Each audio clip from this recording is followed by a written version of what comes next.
Here's a couple hints and tips for using your new time fuse cutting and punching machine. Probably one of the most important things you need to be sure of is that the machine is actually clamped to a very sturdy workbench. In this case, it's clamped to a machining vise and a milling machine, but most of you guys will probably end up doing is using these mounting holes here and bolting the time fuse cutter to a sturdy workbench, and that's absolutely critical.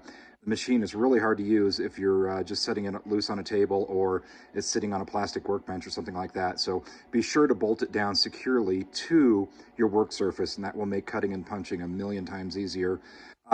Couple points about the actual cutting tip and punching tip and that sort of stuff. I experimented with a few different shapes. We tried kind of an ogive shape, which is think of an inverted Coke bottle, just a pointed shape, then also the shape that we settled on, which is basically a flat shape with about a 30-degree angle on it. The pointed tips and the ogive tips tend to punch a little bit easier, but they also collect a lot of tar and they leave a little bit more of a ragged surface. So that's why I went with the flat tip that's kind of at a 30-degree angle. That knocks a nice clean slug out of the time fuse when you're actually punching it.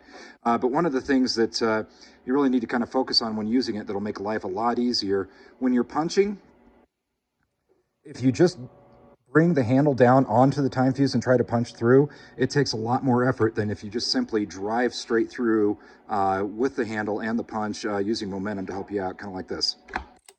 So it's super easy to do that way, and it leaves a nice clean slug knocked out of the time fuse for easy cross matching. But again, the trick is to actually drive the entire mechanism on down through the fuse in one fluid motion, as opposed to bringing the punching tip down onto the time fuse and trying to press through. Just drive it all the way down and through, and it's almost effortless.